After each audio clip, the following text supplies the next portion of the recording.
The Pediatric Lounge, a podcast taking you behind the door of the physician's lounge to get a deeper insight into just what docs are talking about today. From the clinically profound to the wonderfully routine and everything in between. Hi, George. It's Tuesday around noontime again, and we have a great guest today. A really great friend of mine, Brian August. He is an operational genius. He's also a data genius. And to top it all off, he plays a little bit in private equity or venture capital, and he flies as a captain for Southwest Airlines. We're going to talk about short-term capital, not just pediatric practices, but physician practices. Yeah, because that seems to be the topic on the street with a lot of physicians is, I want PE, I want PE, I want PE money, they look at it like their savior. I don't know. So welcome to the show, Brian. How are you doing?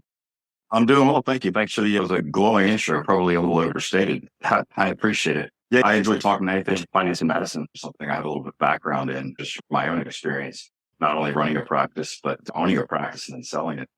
And yet to George's comment, PE is not always the greatness. I've been involved in this long enough to see the good and bad. Happy to share a little bit about my experience and also what you need to look out for. Just because you get an infusion of capital doesn't necessarily mean all of your problems are over. From an operational standpoint, a lot of times you can fix a lot of problems that you would normally go to a PE fund, a hedge fund or something. You can fix a lot of this stuff on your own if you operate your practice more efficiently. You'll find there's actually money that's there. You don't necessarily need to go outside for it.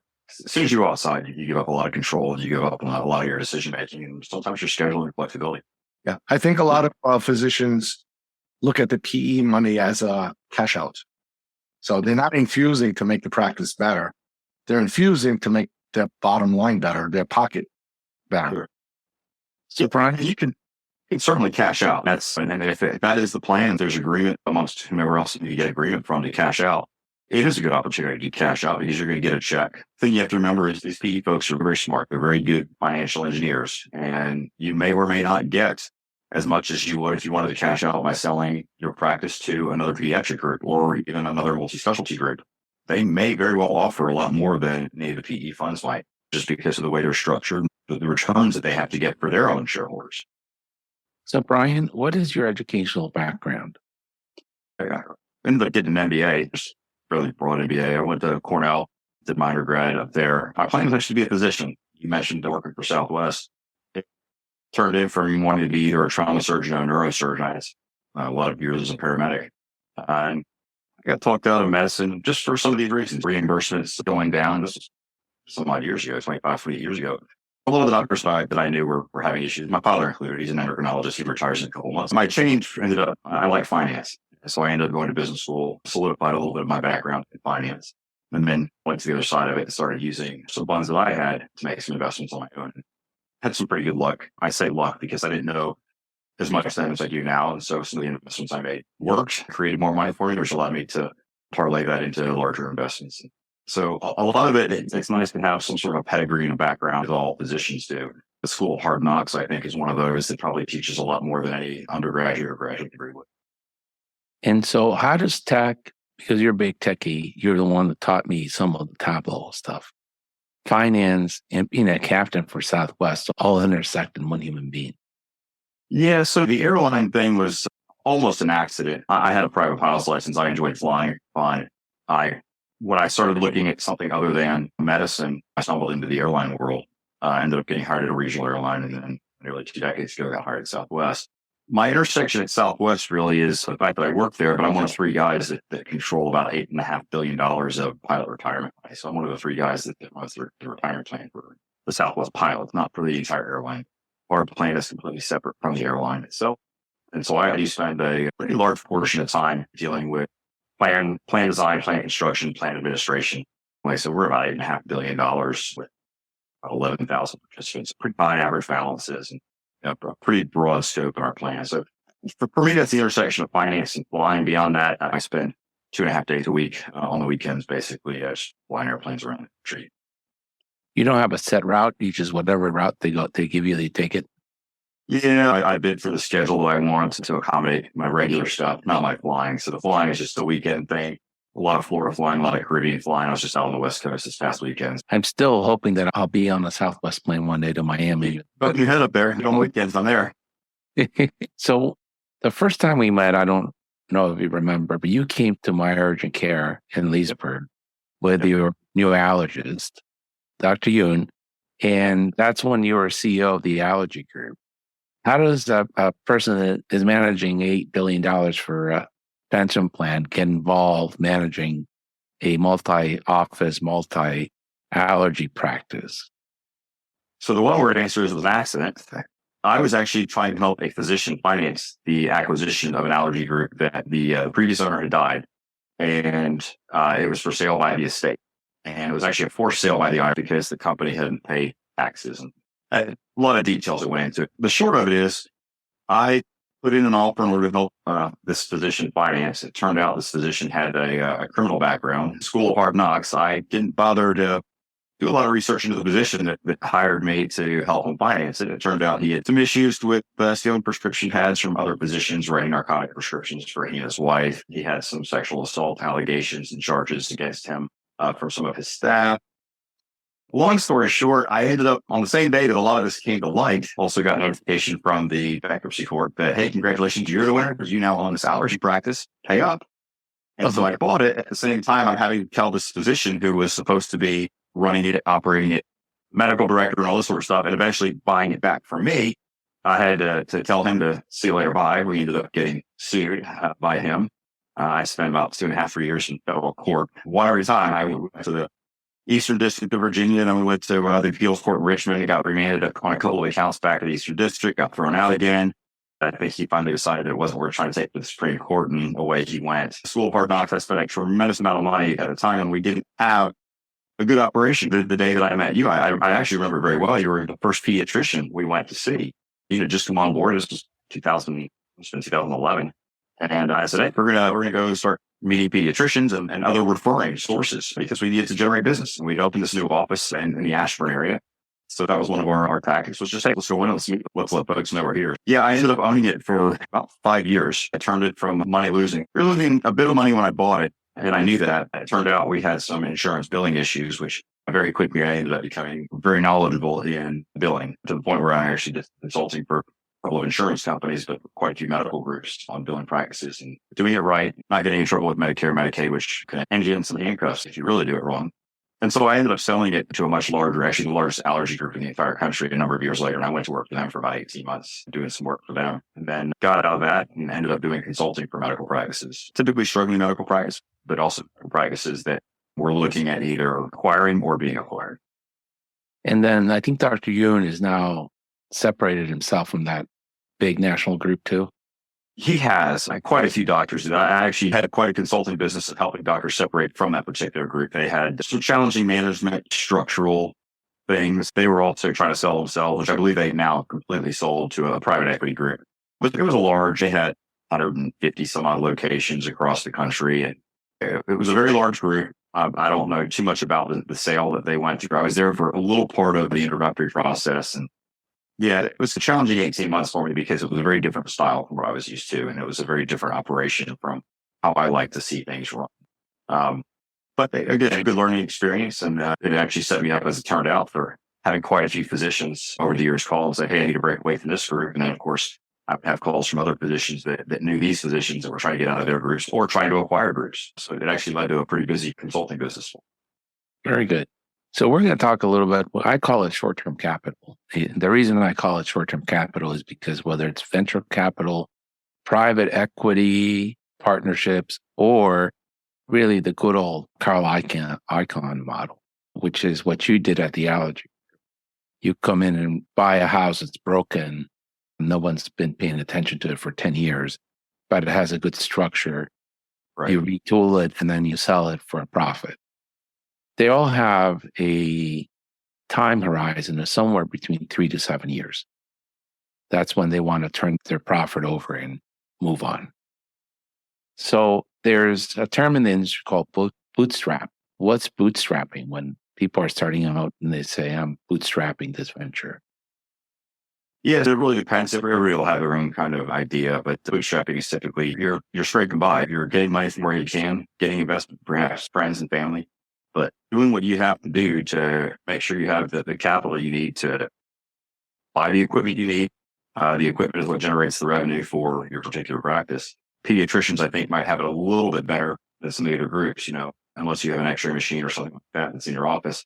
A lot of the equipment for pediatric groups is going to be on a smaller scale than if you're perhaps an ortho group or something like that.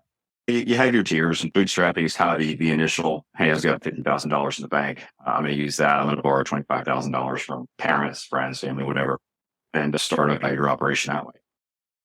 And then there's the angel investors.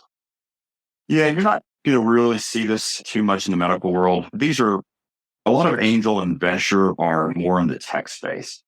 That's where what they're looking at doing is they're looking at putting whatever the amount of money is into something because somebody says, hey, I've got a patent for this and we're getting ready to build an operation out and get our patent into the technology space. And it's going to be worth X amount in 20 years based on our projection of 5 years, whatever it is. And the reality is in medicine these days is fairly low margin unless you're in dermatology, for example, where a lot of it is going to be cash-based or plastics, for example. These cash-based medical operations are much more interesting to, I don't necessarily want to say angel or venture, just because those guys are looking for mega multiples. And you get those mega multiples in tech. You might see it in a medical tech type startup. One that I'm pretty familiar with is Intuitive Surgical. They make Da Vinci robotic machines. Fantastic company with lots of, it's basically the razor blade model. They sell a hospital $1 million machine. Hospital goes, wow, this is crazy good, affordable. And then you build the insurance for all the surgical pieces for every single patient. So you get reimbursed for it. It's a nice model. They had all sorts of initial capital that came into that because it was a huge multiple opportunity. And it turned out that once they went public, and it's still a fantastic company, it's publicly traded, people were able to cash out. The challenge of getting angel or venture into group practice, whether it's pediatrics, derm, or whatever, it's just the fact that these folks are looking for multiples on their cash out. They want multiples on their investment of 50 to 100 times, which is really nearly impossible to achieve in a pediatric practice, no matter how big you are. That's right. Pediatrics is again one of the tougher, maybe the internal medicine pediatric types where you're not doing a lot of obviously surgeries. You're always constrained by whatever Medicare is paying, the insurance company based their payment off of that. It's a tough business model because you keep going and say, hey, I'm the best pediatrician in pick your city. Everybody's going to come to me and all the other pediatricians are going to want to be here and they're going to pay huge sums to join or whatever. It doesn't really work like that. People that are looking for a pediatrician generally are looking in the area that they live and they'll find 4 or 5 pediatricians and they'll look who's got good reviews on Google, Yelp, or whatever, or get referrals from their friends. And that's how they're picking pediatricians, not because there's some pediatricians doing something just so far above and beyond what everybody else is doing, but it's that compelling. And that's what these venture capital folks are looking for is compelling. Yes, I'm going to have something different from everybody else. And that's where the multiples, that's where the money return comes in. I think that when venture capitalists give money to physicians, they're hoping that the physician will stay on and be loyal and continue to work as hard as he did yesterday. But usually what happens is once they check out from private practice, they check out mentally. I've been through this with several physicians, one just a couple of years ago. Yes, he wants to work hard, but he's 70 years old. How hard is a 70-year-old going to work versus a 30-year-old that just comes out that's hungry, that's looking to build a practice? If you're 70 years old, you're looking to wind down. The PE folks are absolutely looking for folks to stay on. And there's a way to incentivize them. This is what I dealt with this last PE group when I was helping sell a practice up in the Allentown, Pennsylvania area. I said, listen, incentivize the physician by giving him certain strategic goals that align well with high quality patient care. So you're not trying to churn patients over and over again, but you set some goals so that he's incentivized to come into the office for the 3 days a week that he says he's going to stay on for instead of the 5 days working now. Make him be productive. He wants to be productive because his bonuses are based on his productivity. That's actually worked very well. It's one of the few that I've been involved with where even a couple of years later, it's going exactly as written as planned. The physician is happy because he is not dealing with HR issues. He's not dealing with somebody calling sick. He doesn't care. His bonus and his compensation plan is based on the effectiveness of his operation as well as the reimbursements that are coming in. So as long as the billing folks are doing what they're supposed to be doing, he's incentivizing his billing folks in place doing a good job because those monies get attributed to his bonus every quarter. You had quite a trouble with the employee physicians at the Allergy group, right? Even though you had very good incentives for all your employees. You Yeah. had an incentive program not only for the physicians, but for the nursing staff, for the front desk staff, and for the billing team. Absolutely. So I did basically what was essentially a monthly profit sharing payout. I had my internal metrics that need to be met, make sure that we had all our expenses covered. And then as the owner of the company, sure, I could take it all over for myself. But if I had employees that were leaving, I'm having to retrain employees. That's expensive. If I had to recruit new doctors, that's expensive. So for me, I said, listen, I'm going to take this pool of profits on a monthly basis. I'm going to look on a month-to-month basis. Because if you have a bad November, I'm not going to punish somebody just because we had a bad November. Maybe there was colder storms. That's not an employee's fault. And so I took that pot of money and I said, okay, I'm going to take 40% of this. This is mine. This is mine for the risk of, I guess, buying the practice or anything else. The rest of the 60%, I split up amongst the employees based on their tiered salary structure. The doctors would get obviously a little bit more than what the nurses and front desk staff, but a nurse working full time for me would actually end up making an extra week pay almost every single month just off of that profit sharing. And so one of the things that we were able to do was I didn't really get a lot of complaints from nurses saying, hey, I feel overworked and we need extra nurses here. They want to split the load instead of 3 nurses. They want to have a 4th nurse to help split the load. They hear that every nurse you bring on cuts into how much they're going to get at the end of every month. And so they were incentivized. I had very little turnover at the time that I am in the practice. All doctors moved, spouses moved and things like that. Yeah, the turnover was kept down and they were incentivized to come to work and they were incentivized to work hard. And it worked great. So then there's private equity, which looks for mature companies with good cash flows. And they're looking at return on investment of 3 to 10 times their initial investment. And it depends. Every PE group is going to be different. I think 3 is probably going to be far lower than what you're really going to see. There gets to be formulas that get involved here, but typically when you look at some of these ortho groups, some of the larger groups with surgical specialties, a lot of these, I helped one ortho group, this was back probably 2013, 2014. They ended up selling for 17 times earnings. So that was a pretty big check for the half dozen owners of this orthopedic group. They got bought by a California private equity company that had other orthopedic groups throughout the country. They recognized some synergies. We were able to show them what they were getting. And the check they struck was a very large check. And it was 17 times the average of the last 3 years of earnings. And so that was a big deal. Whereas when I was in the acquisition mode and the allergy groups I was purchasing, typically paying about 3 times those earnings, just because the allergy practices don't have as much of that wiggle room and don't have as much of that growth potential, because there just aren't that many services that you're providing. You can't tell a doctor, hey, listen, why don't you come in? Why don't you work some Saturdays? We're going to schedule some surgeries on Saturdays. Let's generate some more revenue. We're going to incentivize you. I didn't really have that option. I think it's the same thing with most internal medicine, most pediatric practices. It's just not a lot of high margin CPT codes you're building out that are going to generate that sort of money. That's going to generate those sort of multiples when a PE company wants to come to invest. So some of the private equity companies use the model of the aggregate model, right? So they do this in medicine. They do it in your cleaning services, your dry cleaners. They just buy mom and pop's operations and they aggregate them. They make them much bigger, more efficient, and then they sell them. That's the other model that's really trouble right now in the medical practice, private equity, was buy radiology, buy neonatology, buy anesthesia, buy emergency room doctors, go out on network and charge whatever you want, and then collect 50% of that, which is a lot of money. Yeah. That was shut down by that legislation that makes balance billing a little bit more difficult.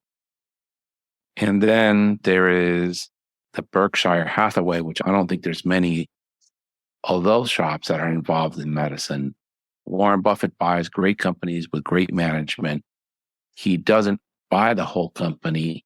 Sometimes he does. Sometimes he buys the whole company, brings it under his umbrella, but the management stays. And he doesn't interfere very much with them. He keeps them generating cash, but he has all these resources that he brings to the table. Warren Buffett is in the business of 30 years.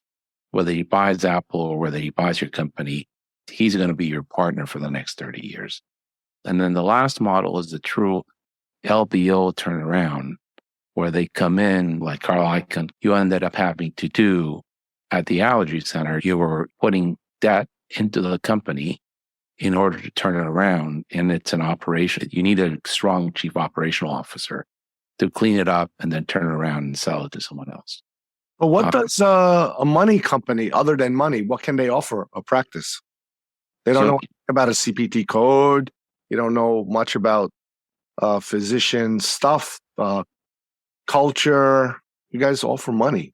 I think if Brian comes and buys your medical practice, he knows a lot about running a medical practice and a large medical practice. Mm-hmm. He knows a lot about billing CPT codes, and he brings a discipline. I meant PE groups in general. So some of these PE groups have people like Brian that are very knowledgeable about how things work in medicine. They don't have to go to an outside source for negotiations. They have somebody already within their company that does the negotiations with insurance companies. They got some guru on Tableau that brings the information to the physician that's managing that office. They have another guru that knows how to lead the revenue cycle management team. They have another one that can contract for all your products and bring them in at a discount. Yeah, a lot of it's just doing your research. Who's offering to come in, who's offering to quote unquote help you out. The last group that I dealt with buying a practice up in the Allentown area, they did have staff on board that was knowledgeable. They had some billing folks, they had operational folks, and they were doing much like you alluded to in the first model you mentioned, the roll-ups, where they're going to go and purchase the mom and pops and roll them in, put everybody on the same EMR system, everybody on the same billing system, so on and so forth. And that's the way that a lot of these groups will recognize efficiencies. The Warren Buffett model, I'm not a huge Warren Buffett fan. I like what he does. He purchases strong companies, strong management, as you mentioned, looks for the cash flow in his cash, and that cash flow is basically what comes back to him, and he pays out dividends to his investors on that. That model is not something you're really going to see, just because if you look at it, and I recognize that I'm talking to two physicians, and your audience is probably a very physician-centric. Physicians tend not to be the best business people in the world, and they tend not to be the best operational folks in the world. And so the folks that are going to come in are not necessarily going to look at that operational staff in place if they're not able to generate efficiencies. And the argument is always, if I had more money, I would be doing this. Why aren't you doing that? You should be doing that anyway. You should be investing in your business. A lot of groups can't. So personally, back in the day when interest rates were lower, the LBO leveraged buyout model works. Basically what you're doing is you're borrowing money from a bank to inject into the company, and the cash flows from the company are supposed to pay the note to the bank. And that's a model that I used and liked, and it was very popular back at Carl Icahn. Obviously, I'm not an Icahn fan. I think he destroys companies along the way, and I get frustrated seeing some of the stories about him go all the way back as an airline guy. I'm very familiar with Carl Icahn and TWA, basically what he did to that airline in terms of just gutting it and taking the money for himself, basically a shell. He's done other places where Warren Buffett truly does look at PE management in place. He doesn't really want to come in and make a lot of changes. He just wants to give him some cash and enjoy the fruits of the labor, maybe help out some experts that he can bring in. And you can always have folks around Warren Buffett for that. I just don't think you see that often in medical practices where they're so well run that you want to keep everybody in place. I went to a large group in the DC area not that long ago. Just hired somebody with some operational expertise. They've got a ton of patients. They're just super inefficient. They just can't see the volume of patients that are sitting there in a reasonable amount of time. I was there for 3.5 hours, and very close to just walking out going, I'll find somebody else. So there's all these different models that you have. I think the goal that anybody's going to have if they're looking to get a PE investment or a PE buyout is to know who they're selling to, talk to people they bought previously. I don't know that I want to be the very first one to sell to this particular PE group because you have no idea what they're going to do. Get some references, find out some other groups that have bought, see who's happy. And I think every practice I've consulted for, their billing is a disaster. Absolutely. That's another thing I see. Billing is a disaster for many reasons. One is billing is not easy. It's a very complicated subject. You've got to have billing folks that have been around for a while. You can't hire somebody off the street and instantaneously turn them into a good biller. And then the other problem is a lot of groups are billing the same way they billed 20 years ago. And you can't do that. Medicare, Medicaid, the various insurance companies, they change the rules at their whim because they know that you really can't get out of the system for the most part. When you're talking about the Aetnas and United Health and the Blues and the various big groups that are out there, they really have physician groups at their disposal. It's not the other way around. You can do your best to negotiate. That's what I actually spent a lot of time doing. I collected a tremendous amount of data from my practice. I had a lot of locations. I had a lot of good data, and I was able to go and talk to a couple of Blues. I'll call it United Health. That was the most painful set of negotiations I ever did, was trying to get higher reimbursements from United. They just could care less. They're just like, you're an absolute nothing peon in our world, and we're not paying you anymore. Whereas I was able to show a couple of Blues in particular that I was actually saving their ER visits for my patients. I had all the data to show it. And I said, so instead of paying this other practice down the street, every time they said, you're paying them the same thing you're paying me, for these particular CPT codes, especially my brazen board and badge, the big office new business. Why not pay me to keep your patients out of the emergency room? I'm going to save you a ton of life. Just give me some of that money back. And I'm successful with that strategy a number of times over. But yeah, if you don't have somebody, if that was acquired knowledge that I had, I did the negotiation on behalf of my group. I didn't have my insurance folks do it just because I would present all of the data for them to see. Yeah, you got to have good billing staff. Billing is a disaster. So many practices. Stuff is done wrong, and you don't find out it's wrong until you get audited, and then all of a sudden you're writing checks, which I've done. I became very good in insurance after writing my first very large check back to an insurance company it was an honest mistake. We didn't know any better because it's the way it's been done for 20 some odd years, but no one bothered to really look into it. And I was too new at the time that owning this company didn't even start dealing with some of these billing structures yet. But we made some changes very quickly. We disclosed to other insurance companies that we made some errors. And I paid back for a number of years money that had already been received. So George is great at negotiations.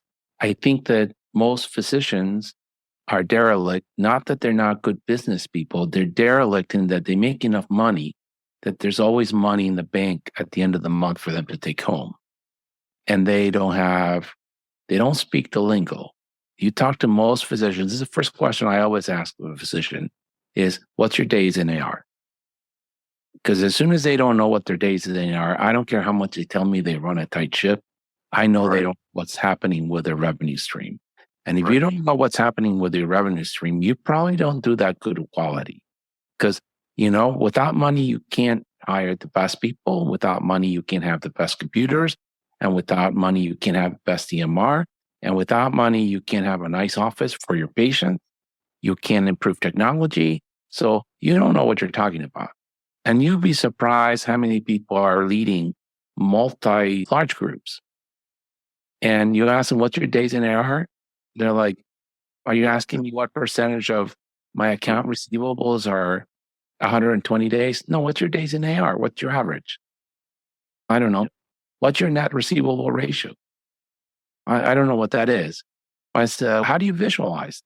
Well, as the CEO of this large 25-person group in Kansas, how your billing team is, because you got 25 physicians, you don't have time to go digging into the computer. I don't know what you're talking about. And that's when I know, versus I talked to someone like Susan Sirota, and I ask her those, and boom, and then she tells me one more KPI, and they have 70 doctors. That's the difference between a tightly operated ship and one that's not well run. But yes, your point is they don't have their operations tight, and they're losing millions of dollars. And the insurance company knows that. So they change something somewhere. They know no one's going to notice. It's not just the physicians that need to have a good grasp on it. It's your billing manager, your office manager is involved in it. There are various components of the staff that really have to look at it. It was one of the things I sat down every day, and the very first thing that came up was all my stats for the practice. So I knew exactly what my days in AR. I knew exactly what my net receivables. I knew what ratio I was getting. And my ratios were all very tight. I knew what I was charging on the Medicare fee schedule. I knew what percentage I should be getting back from United on the various codes So I could do a quick global look. I could pull up a 99214, for example, for United Health. And if I saw for the last 30 days, my average receipt was, let's say it was $75 for that code, but that my contract with United Health said I should have been getting back $77.50. I may need to look at that. I might be getting shorted somewhere by them. I helped actually a pediatric group in this region one time. I went through all of her numbers, and she was getting shorted at like 30 or 40 cents every single time she billed this code. And so it went back 3 years. 3 years from when she got her rate changed, and she was missing 30, 40 cents. You think, 30, 40 cents, but it's an office visit code. She bills an office visit every single time she sees a patient. Every cold patient, she'll lose $1. But if you're seeing 30 patients a day, you're losing $15 a day. It's up over time. And so it was just something as simple as going back to United Health going, hey, you're dating underpaid. That's one of the things that unless I expect doctors to do the doctor stuff for the most part. I'm not expecting my cardiologist to be worrying about his patient with cardiomyopathy to then turn around a couple of minutes later and figure out what the billing code should be. He needs good staff around him, or she needs good staff around her to make that all work. If you're leading a group of 50 or 70 physicians, absolutely should know what you're and everything else. I'll share a story. I was consulting for a cardiology group. This is a little bit off of the billing topic, but a very large cardiology group. They had 19 or 20 offices. They had a practice manager at each office because each office was so busy. And this doctor hired me because he was very frustrated that every March, April, his accountant is telling him how much money he owes the IRS. So we're talking 6 figures of money that he owes on top of everything that he's paid in his salary and everything else. But his business was profitable and he's writing very large checks to the IRS. He's going, I don't have this money. Every March I dread because I have to borrow money to pay the IRS, but yet I'm profitable. How's this?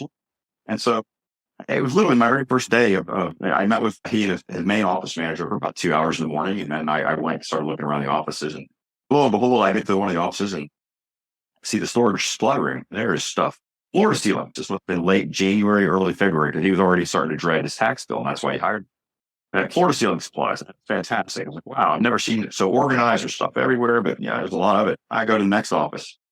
Take a tour around. They show me the supply room. It was even bigger than the first office. Floor to ceiling supplies. Wow, this is a lot of supplies. I'm like, should this you actually go through? She goes, oh, this is a whole year's supply. What happens is at the end of every year, 2 months prior, the salesperson for whether it was McKesson or whomever comes to them and goes, hey, we're running our end of the year specials. I'm trying to meet my quarterly numbers or my end of the year numbers. I'm going to sell you some EKG stickers, but I'm going to do it at a 25 or 30% discount. Each one of the managers thought this was the greatest thing ever because they would just purchase tons and tons of them at this discount, purchase for the entire year and then some. All well and good until he has to pay the bill to McKesson or whoever it is. And he's writing these huge checks, or his staff is writing these huge checks. He don't think he even realized he was paying for all this. But we went through and ended up, he had 3 years worth of some of his supplies, stuff that had been sitting on the shelf, stuff that was expired just because no one actually knew that each manager was doing all of this ordering. And he had no supply. He had no inventory control for all these offices. And he had no central supply where one office does all the ordering and then ships the various things to the various offices. And so he was profitable, but cash flow negative because kind of every January or February, 30 days net terms on these $2-3 million bills that he had, all of his money goes out the bank to stock all of his offices. So he, of course, corrected that. It goes to show you, it's not just the billing side of things that they have to pay attention to. He had no idea all of his managers had their own ordering authority and ordering their own supplies for each office and doubling up and tripling up what they actually needed. So George had a similar experience when he built out a whole new office, and he asked one of the managers to order trash cans or something like that. Oh, yeah. She just ordered the fanciest trash cans that were like $15. Henry Schein charges $150 for each one. So now the story. Big gold line, I hope. Those are the trash cans that you see everywhere in the hospital. Those metal trash cans that are not really good. So the practice always had these white big ones because that's what fit the bag. I don't know. And so I called the Henry Schein rep and I said, what should we get? We should get those trash cans. He says, oh, do you want to get the nicer ones? I said, I want to get smaller ones, but the brushed nickel ones. So I said, okay, let's order 20 of them. That was my mistake. And then we went out and built our second office back to the trash cans. So I didn't look at that first bill. The billing person just paid it and it was done.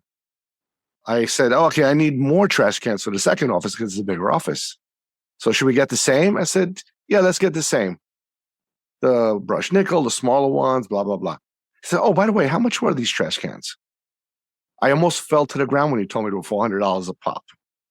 It's a lot of trash cans, a lot of wasted money. So second round, we didn't buy those. We just got some regular trash cans at Costco for $50, $60, and we're done. Yep. Yeah. You know? And so I learned a lot of things from Brian. And to your point of leading teams, one is that I think I was toying around getting an MBA, and you said, why do you want to get an MBA? Forget it. You don't need to go get an MBA. But better than that, CareCloud was also a big win from you when you shared that, because that was a really great billing system. And then the third one that I'm very grateful to you was the book Hope. Yeah, because there's a great book, and to your point of making sure that the chain of command is tight, when you hire a person with a scorecard and you give him objective data by which their performance is going to be judged, and that is their job description, you miss less things. And so to your point, a large organization will have you as the CEO or George as the CEO. There'll be a CFO, and then the scorecard will say what the CFO is responsible, what metrics they're responsible for. There will be a revenue cycle manager. She or him will be responsible for something, and then she'll break that down to each one of her billers, and everything's going to be measured and reported back up the chain of command. The CEO doesn't have to go down and see how many times Susie Q touched the keyboard. He just needs to know what the days in AR, the net receivable ratios are, and their first pass claim rate. And if they're all beating benchmarks, But you don't have to go down the chain of command to see where the problem is. You can focus on something else that's a problem for the business. But to me, that was actually, anybody that did hiring for my company. I didn't do all the hiring. I hired the doctors. I would hire managers along with the other managers in the interviews. If you worked for me at any point, any company, if you were in charge of hiring, it was a mandatory to read. It was a fantastic book. It's called Who? Question mark and blank on the author. Jeff Smart, I believe it was. Jeff Yes, Smart. yes. If you're going to hire somebody and you haven't read that book, you probably just need to spend a couple hours reading it. It'll save you from doing some stupid stuff. I had a partner in a business one time that said to me, we had a physician, actually female physician, that interviewed, came in, presented very well. We actually offered her a job. But right after she walked out, he looked at me, he goes, I knew we were going to hire her from the moment she walked in. Now, I hadn't given him the book Who, and I read it, and I said, why is that? She came very, very professional. She was very well dressed. She was very well spoken. She stood up the entire time. She made eye contact, all this stuff. So, but did you listen to anything that she said? Did you listen to her answers to the questions? Did you ask her some really basic, simple questions? I'm asking her all these sort of curveball questions. Hey, talk about time that you disagreed with your attending, or that you had a problem with something during residency or fellowship or whatever it was, because I wanted to see how she was going to react. That I'm the boss and I say, hey, I need you to do this. And especially if it's not medical. I didn't do anything. I never asked them to do anything on the medical side. It was always an operational side. I let them be the doctors they were supposed to be. But when she walked out and he made that comment to me about, I knew we were going to hire her just because she was well dressed. I'm not expecting any physician to walk in here, not in a suit or not in pants or a dress or whatever it is, it's professional attire.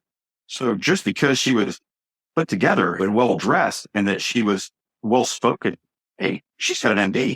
I'm expecting her to be well spoken. I'm expecting her for the complete sentences. That's not part of the interview. And one of the parts in the book harps on that. Don't look at somebody and hire them because of how they look. Hire them for how they answer the questions that you ask them. And the scorecard that Jeff puts in there, I think it's great. And yeah, it's a fantastic book. It's still literally sitting on my shelf. I think when we talk about this podcast, I knew we were probably going to talk about some hiring stuff. I wanted to brush up a little bit on it. And yeah, just a fantastic book. And then on his website, he has all the forms. You can download them, and so you can use them. So it's a very good system. And there's two other systems that we probably have discussed before. One is from Covey's house, the guy that did the 7 Habits of the Highly Successful Person. One of his persons, because he's passed away, wrote a book called The 4 Factors, or 4DX it's called, but it's the 4 Disciplines of Execution. And it's about breaking down long-term goals into smaller, daily achievable goals. Yeah. Putting it in a scoreboard and holding people accountable. And the other one that's great, I think, is the 12-week year. And it's the same thing, but the premise is, if it's that important to your business, it should get done within 3 months. Don't do this 2-year long-term planning. You don't know when COVID's going to hit. You don't know who's going to die. You don't know whose spouse is going to move. But if something is really important to you, it should be done within 3 months, 1 quarter. It should all be done. Yeah, one of the things I recommend, and this was something that I carried even at my practice and any companies that I'm involved with. The head honcho should die, and you shouldn't miss a beat. And if you do miss a beat, it's because the head honcho screwed up and didn't plan properly. Yeah. I had my practice set so that if something happened to me, maybe say a couple nice words about me that I was a halfway decent boss or something like that, but I don't expect the practice to miss.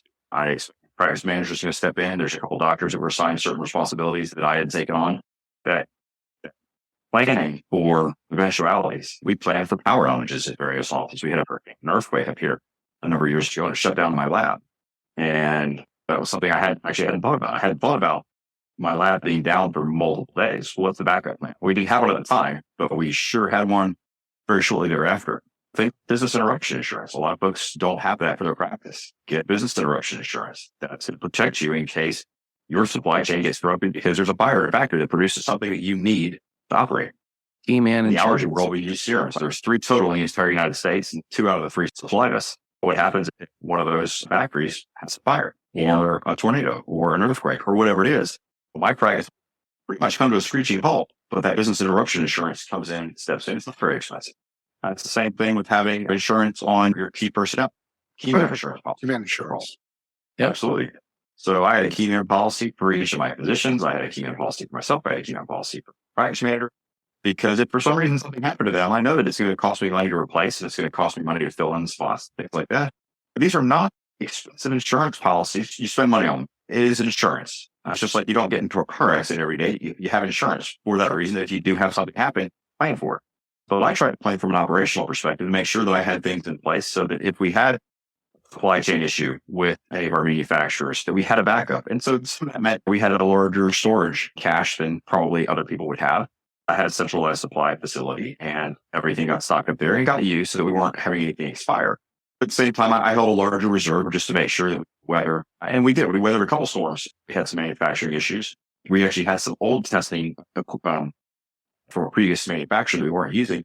Because the expiration dates were so long on it, I just sat on it. We had some issues getting some deliveries of our new testing, which looked like they used the old stuff. It worked just fine. It just wasn't what the staff was used to. And it took a little bit of relearning the old stuff. But I was glad we sat on it. I'm glad we made the change to the new stuff. It was less expensive and it was better. But I had that old stuff that was sitting there, came in handy. In pediatrics, for those in the audience as pediatricians, the vaccines need to be insured because that's a big loss if some disaster happens, even though you have a backup generator and alarm systems and stuff. Sometimes stuff happens. Hopefully everybody's got monitored alarms in their refrigerator. I had all of my refrigerators. So we had allergy serum, so it all has to be refrigerated. Every one of my refrigerators at every single office had monitored alarms. And so on occasion, it would usually go to one of my managers, but every once in a while you'd see the alert would come across. It would say power outage at this particular location. And I had set out on a number of occasions, actually have to go on a day off or on a day the office may not have been open a couple times on the weekend to put all the serums into cooler bags and take them to a different office. So again, part of a contingency plan, I pay people for it. If I've got a nurse that's coming in, it's going to do that for me. They're going to get their hourly overtime wage just to come in. I'd much rather pay them a couple $100s to come in and save $5,000 or $6,000 worth of serum than do it to another office. It's worth having these contingency plans in place, having people that are on call for eventualities. A lot of the pediatric practices now have generators, backup generators, but that could still fail. Absolutely. And nothing's foolproof that we've seen with COVID. So I wanted to ask you for our audience, what is the difference between earnings and margins? So margin, and there's multiple margins, right? You have profit margins, you have gross margins. So earnings is basically, for the most part, it's the money that you're making. It's the profit on whatever. After all is paid off, your earnings are what you have left over. The margin, how you relate those earnings to various metrics. So if you're looking at your earnings compared to your gross, so all of your main expenses will give you a gross margin. Once you start accounting for all of your financing expenses, that'll give you a net margin. So it really just depends on what margin you're looking at. But obviously, the bigger the margin, the more profitable you are. It doesn't matter which of the various margins you're looking at. That basically gets you into, hey, I want to have high growth margins and I want to have high net margins. A lot of times you might have high gross margins, but your net margins may not be if you're taking on a lot of debt to build things out, that your interest payments, for example, are going to cut into your net income margins. You have to know for your practice what your margins have been historically, what your targets are. I had a couple of friends that were large allergy group owners, and we would talk broad terms. I would never say I'm making X amount. I would just say, hey, my net margin is about 18%. What's yours looking like? And if they said theirs was 12%, am I doing good? Maybe they've taken on some debt to do some growth and they're about to build out some practices to compete with me. So it's all relative. You have to know what you're talking about, who you're talking about. Most physicians don't have a tremendous amount of finance background. I would expect that you can ask your CPA or your lawyer for some assistance with that. Or if you have somebody that's in your office that's got some business savvy, they can certainly help and help compare.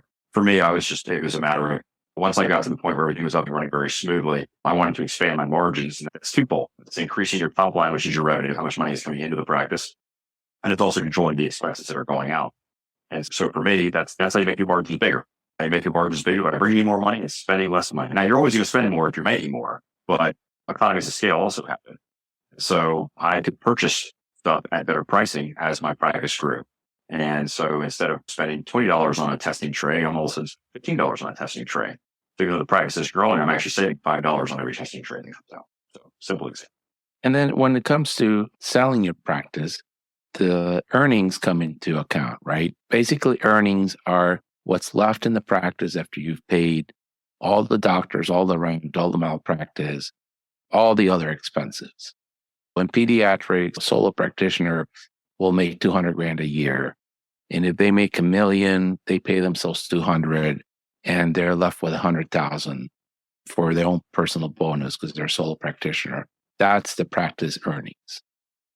It is. You look at what the average pediatrician would make in this particular case. So you say, okay, this person's paying themselves $200,000, they have $100,000 left over, which is going to come back to them one way or the other. So they're going to essentially making $300,000. If I'm going to go ahead and buy that pediatric practice, that's what I'm looking at is that $100,000. Because if that pediatrician is paying themselves in line at $200,000 with what everybody else is getting paid, great. A pediatrician is paying themselves $200,000, but a pediatrician everywhere else in that particular region is only making $100,000. I now look at that and go, there's actually $200,000 in this practice for me because I'm going to have to bump that position down to the $100,000 mark where everybody else is. That's the going rate. And there's $200,000 left in that practice. And the physician wants me to do that because they want me to pay a multiple on that $200,000 as opposed to a multiple on $100,000. But a lot of times the owners have to just understand that's part of the calculation. It's not a problem to pay yourself $300,000 if you're taking that $100,000 of profit instead of just taking it and paying taxes on the profit or reinvesting that profit and you're paying yourself that salary. You just have to be able to think, look, every other pediatrician here is making $200,000. I'm making $300,000, at least I'm taking the profit directly into my paycheck. Just split that off. Your multiple is going to be $100,000. That's the general gist. So just that example. So we'll just level set. An average pediatrician makes $200,000 across the country. Some make a lot more, some make less. But if I have a solo practitioner in Virginia that's making $100,000, basically his practice is worth nothing because he doesn't have any earnings. There's multiple ways to value a practice. I was always a fan of the earnings model. However, if we're using pediatrics, pediatricians generally don't have to maintain large asset bases. You don't have massive pieces of equipment that are worth $3 or $4 million sitting there. So let's take it and say that if you did, you have a DEXA scan, you have an X-ray machine, you have whatever, you have 4 or 5 pieces of equipment in your office that even after being depreciated are worth $2 million. I can't value your practice at zero because you've got $2 million worth of equipment that I'm buying. And so in that case, your practice has some tangible value. If you're truly the pediatric office is the internal medicine doc, so your money is based on the brain. You're trying to figure out what's wrong with these kids. You're seeing kids for well checks and whatever else. And it's just the cash flow that's coming in. And it's whatever amount of cash that's left over at the end of the year, those profits above and beyond what you pay yourself as a normal salary. That's what the value is. So if you're scraping by at $150,000 a year when everybody else is making $100,000 and you got no profit at the end of the year, I'm looking at your practice going, well, why lose your practice? Because you're not paying yourself the extra $50,000 that everybody else is. So yeah, in that case, it's a hard conversation to have with physicians to say that actually there's a work back thing. I actually had that very discussion with a pediatric group. It was literally right across the street from one of my offices. She was doing about $800,000 a year in revenue. She was paying herself about $110,000 a year. The PA that worked for her was making just about what she made. I think it was $105,000. And there was no money left over at the end of the year. So she was basically looking for a rescue package because she needed to leave the practice immediately, had some family medical issues outside of the country. They were literally leaving the country. And she basically needed a chain of custody for her records. She knew that she couldn't just up and leave and not have care or following care for her patients. We weren't able to come to a deal because she had a very hard time understanding how I was valuing her practice at basically nothing because she wasn't paying herself the normal customary pediatric salary. She had a PA. She needed to continue with a very busy practice, but it was a very poorly run practice. And I wasn't willing to invest a lot of money and have to go in and fix this practice. We never came to a deal. She ended up, one of the other local groups here, basically, she paid them to take her records. And that was it. So she ended up having to pay to close her practice just so that she legally could walk away. So yeah, more about that in my mind. And then you tell me another thing, which brings it to a level where you don't have to have a finance MBA to understand this. Your price to earnings multiple in a transaction like this just says how many years the investor is willing to tie up their capital before they make it back. So if you come to me and you say, you're paying yourself $200,000, which is the average in the country, and you have $100,000 left, I'm going to give you a multiple of 3. That's $300,000. You expect that in 3 years, you're going to take your capital back. And if you don't think you can get it back in 3, you think it's only a year and a half because there's a lot of risk, then you're only going to offer me 1.5. In pediatrics, there's not a lot of tremendous growth or innovation. So you're not going to pay me multiples of 20 or 30 because that's what you pay for a fast-growing company like Apple with no debt and a product that everybody wants and a margin of 40% on each cell phone. And that's how you explain it. Actually, price earnings is actually something that's universal. You see it in the stock market. Everybody goes, oh, it's the PE ratio. And you can tell how expensive or inexpensive the stock is. One of the ways to value it is that price earnings. I always use a really simple example. Let's say if the stock is trading at $100 and its earnings per share are $50. It's going to have a PE, a price to earnings, to 100 divided by 50 is 2. So I'm expecting that if it's earning $50 a share and I'm paying $100 for it, it would take me 2 years, $50 first year, $50 next year, and I made my $100 back. Okay. So if it was $100 a share, but the earnings were $10 a share, that price to earnings multiple is 10. It would take me 10 years at generating $10 a year to make my initial investment. I want to make my investment back as fast as possible, as do all these PE or any of these investors. So part of that structure is figuring out what you're willing to pay and how long you're willing to wait. Now, it's not quite that simple, because if I buy your practice and you're making $50 and basically it's going to take me 2 years to pay that back, my goal is to come in there and have that thing make $75. So it only takes me a year and change to make it back, a year and a half to have the money back. Or make it back in the first year by injecting some capital, growing the practice. So a lot of it, it's hard and fast how you're going to pay, what you're going to pay, but you should understand that when an investor comes in, they need their return, they need it pretty quickly. And so if you're making $50 and you're trying to sell it for 100, you might very well get that payoff if your earnings on it, your multiple on it is like shit. And so I think what everybody's selling, they want to sell it for as much as you can. I want to sell my practice for 15 times my earnings. Yeah, that guy has to wait 15 years to make his money back. Not my problem. I want the money. So you have to make your practice look very attractive to get those higher multiples. And the growth is really the key to that. So if your practice is stagnant, if you did $1 million in revenue 3 years ago, and $1 million in revenue 2 years ago, and you're doing maybe $1 million change, 1.1 this year, not really a lot of growth, right, over that 3-year span. So looking at that, going, it's pretty stagnant practice. What am I going to do to generate that growth? Versus if your practice was worth $1 million 3 years ago, $2 million the following year, $4 million the next year, I'm very interested in that practice. What are you doing to double the revenue each year? I'm assuming the earnings are going to follow suit. Right? But those are not the practices that are for sale. Correct. There's a reason they're not for sale, right? If they're running that well, they're growing that quickly. Do it themselves.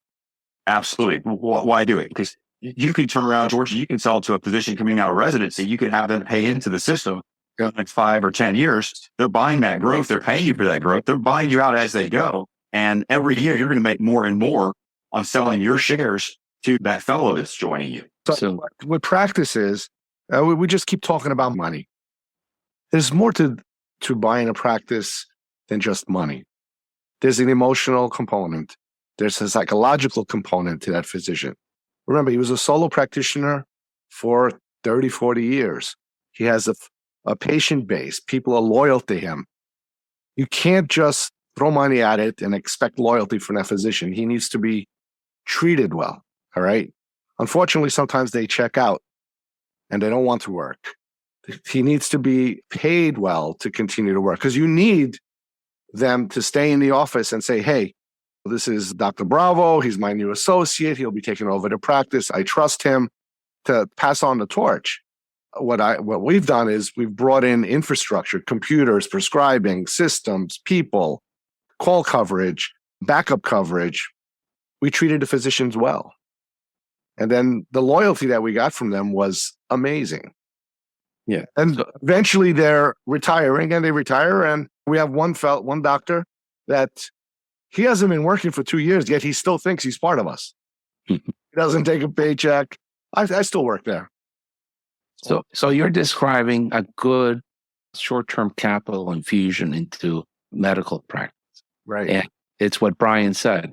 You have to set good expectations, and you have to let doctors be doctors, and you have to keep your eyes on quality. Yes. Because even in the restaurant business, if your meat is not high quality, you're not going to get high margins. In medicine, if your quality of care is not good, you're never going to have margins. Mm-hmm. But I would also push back. I would say if somebody's been in practice for a long time and they're only making 100,000 and the market hasn't changed, because sometimes the market changes, there's really something wrong with that practice, quality-wise. And there's something wrong with the way that physician's thinking. Culture, it's the efficiencies, it's the infrastructure. So if there are bodies going in through that practice, something can be changed, something can be turned around. You can bring in new computers, new insurance contracts, new people, and those bodies still keep coming because the people keep coming to the place. Yes. Hopefully they see the physician too. But sometimes the neighborhood changes. And it's no longer where people with young families are moving.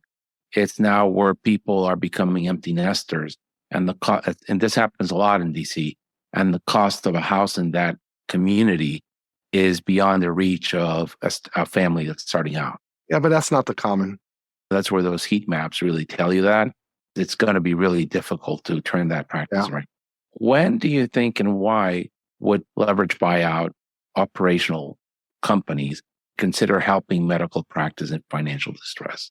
The ones that are in financial distress are going to be much harder sales. Private equity is not really in the business of saving. They're in the business of growth. That's not the return value to their investors. The only way that I would see them doing something is if they have a very large market presence in a certain market, Boston, and there's a practice that's struggling, but they have a very successful group of practices in the Boston area. They may very well look at it and go, okay, we'll buy this one, we'll put it into our model, and we'll incorporate it into our, especially if it's a good location. But private equity is really not looking, they're not your savior. That's just not what they're in the business. They don't generally want to spend a lot of time doing turnarounds. Now, there are some turnaround specialists that are out there that will basically take a practice off your hands, do their thing around. If you're running a practice that's not making money, you really need to look at why you're not making money. It's not a look for somebody to come in and infuse money and fix it, because they're not. They're not going to infuse money and then magically everything is better. It's an operational problem. Practices, we talked about this earlier, know what your numbers are. Your 30-day number is not converting to cash in 18, 20, 22 days. You're doing something wrong. Private equity wants to see profitable, especially medical. They don't want to see a struggling practice. They can just let you go, pass on you, and go to the next one that's actually making. Are there times in physician groups that selling to private equity makes sense? When you're highly profitable, you have a tight operation, why would you sell to private equity? It's a cash out. George said this before. It's a cash out. If you've got an older doctors in particular, they're getting through the twilight of their careers, and they're tired of dealing with the employees and the HR and the ordering and writing checks, and dealing with all that stuff. They get together and they say, hey, it's time to get a check. Those are the ones that they're highly profitable. Because the reality is once you retire, some of that profitability goes, unless you hire somebody that's in your place, that person's going to want a share, and you're going to end up selling to them. Private equity, if you have a very well pediatric group, you've got 15, 20, 25 offices. You own an area where you own the insurance negotiations to that area. Private equity is going to come there and say, hey, this isn't a bad thing. For those that may be familiar with My Eye Doctor, this is one of those. It's a private equity group that came in and started buying optometry groups, and one after the next. And pretty soon you can't go anywhere in this region, at least the East Coast, without seeing My Eye Doctors around. And that was all done by private equity because they found some optometrists that have high margins. They bought them, bought some more. They keep rolling them up. I have a friend of mine that ran a huge optometry group. He literally just sold to My Eye Doctor a couple of years. So those are the ones when he was looking at cash. He's not that old, but I'll take a check now, work for a couple more years, and then I'll call it a career, go do something else. And that's exactly what he's doing. So it's a personal decision, I think, at that point. If you're really making that kind of money, are you ready to just get a check while the getting's good and put that money in the bank and do whatever you want, buy your retirement home or boat or whatever it is? And unfortunately, in that kind of transaction, the non-equity physician gets a short end of the stick. Most likely. The other problem is there's a lot of practices that do not invest in teaching the younger associates how to run a practice. And so when the senior partner is ready to retire, everybody goes, oh, sell it to someone who will run it because we don't know what we're doing. We're scared. I've seen that over and over again. And that's regrettable. That's on the senior management that never taught their junior staff how to take over when they were ready to go. This has been very enjoyable. I'm glad to see you again. Yeah, you as well. Thank you for your time. Thank you. Every time I sit down with you, I get a poor man's MBA in finance. Hopefully it's worthwhile. Hopefully there's some education for your listeners out there as well. I appreciate you guys inviting me. It was really nice to see you. George, nice meeting you as well. And you guys. Thank you. Let's hope we see each other again soon. Absolutely. Look forward to it. All right. Thank you. All right. Take care. Thank you for listening. This has been a production of the Pediatric Lounge. On the show notes, you will find links to our co-host and other important notes, as well as a timetable of the topics discussed today. Don't forget to follow us on social media and subscribe to wherever you listen to your podcast. Leave us a great review as it helps us greatly. In the meantime, we will see you next week. the Pediatric Lounge. The conversations are not intended as medical advice, and the opinions expressed are solely those of the host and the guest.